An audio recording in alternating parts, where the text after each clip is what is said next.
Welcome to the magical world of Jack's bedtime adventures. Jack is an 8-year-old boy with a curious heart and a backpack full of kindness. Every evening, just before bed, something amazing happens. A gentle call from the forest, a shimmer of light in the distance, or a whisper on the wind leads Jack into a world filled with talking creatures, forgotten magic, and friendships that sparkle like stars. Each story brings a new magical friend, a gentle lesson, and just the right touch of wonder to drift off to sleep. Let's begin. It was the kind of evening that made everything glow. The sky was painted in peach and purple, and little sparkles of gold hovered above the tall grass in Jack's backyard. He watched them from his window, his chin resting on the windowsill. "Fireflies," he whispered. "So many tonight." Jack loved fireflies, but tonight they didn't just flicker. They blinked in patterns, like a rhythm, like music.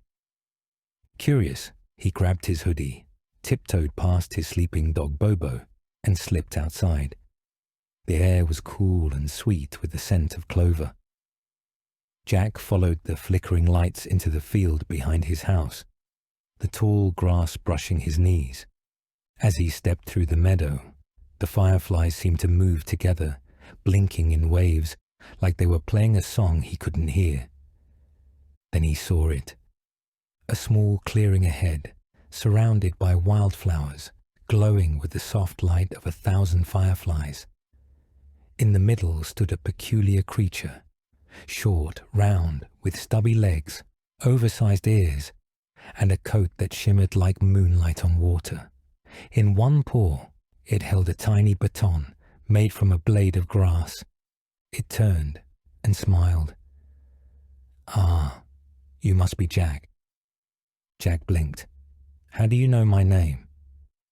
"We've heard of your kindness," the creature said. "I'm Brill, conductor of the Firefly Orchestra." Jack looked around in amazement. The fireflies swirled and blinked in waves, forming loops and spirals in the air. "You're really conducting them?" Jack asked. Brill nodded proudly. I was, but now the rhythm is broken." Jack frowned. "What happened?" "The fireflies have lost their harmony," Brill said, ears drooping. "They've forgotten how to blink together. They used to light up the whole meadow with their music, especially during the moon bloom." "What's the moon bloom?" Jack asked. "It happens tonight," said Brill. "The moon rises the highest it will all year, and when it does, the fireflies perform their great song of light. But without rhythm, the song is lost." Jack sat down beside Brill. "Maybe we can find it again." Brill looked at him hopefully. "You'd help?" "Of course," Jack smiled. "I've never heard a light song before, but I'm good at listening." They began their mission by walking slowly through the meadow. Brill explained that each group of fireflies used to blink on a different beat, some high and fast like a flute, others low and slow like a cello. "But now," Brill sighed, "they just flash randomly." Jack crouched near a patch of bushes and watched the lights flicker. "They're not listening to each other," he said. "They're all doing their own thing." Brill nodded solemnly. "Like an orchestra with no conductor." "I have an idea," Jack said.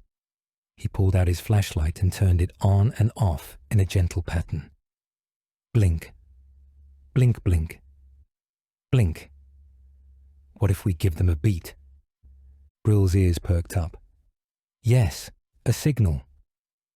He raised his blade of grass baton and repeated the rhythm Jack had started. "Let's begin softly," Brill whispered, "with the leaf lighters." A cluster of tiny fireflies hovered near a tree. Brill pointed, and Jack blinked his flashlight gently. The fireflies paused, then blinked back in time. "Yes," Brill cheered.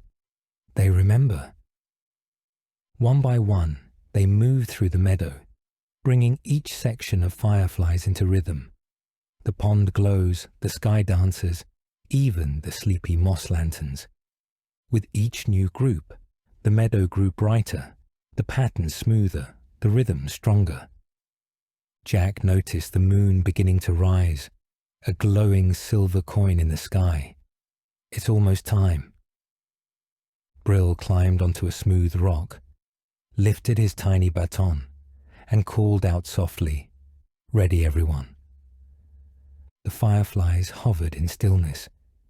Then, as the moon crowned the treetops, Brill gave the signal. The meadow came to life.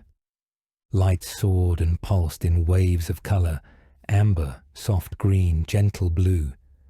The fireflies blinked in perfect harmony, creating spirals and blooming patterns that mirrored the petals of night flowers. It wasn't loud, but Jack could feel the song in his chest, a heartbeat made of light, a melody that needed no sound. His eyes sparkled, and he stood completely still, not wanting to miss a second. Brill turned to him, teary-eyed. "You saved the moon bloom." Jack smiled. "You just needed a little help finding the beat." Brill reached into a pouch at his side and pulled out a tiny crystal pendant, shaped like a teardrop and glowing faintly. "This is a light note," he said, handing it to Jack. "It remembers music, especially the silent kind." Jack placed it gently in his hoodie pocket. "Thank you, Brill." The orchestra played on as Jack made his way home, the fireflies forming a gentle path that lit the way like lanterns. Back in bed, Jack held the crystal up to the moonlight. It pulsed gently in his hand. Blink, blink, blink, blink. He smiled and whispered, "Good night, Firefly Orchestra."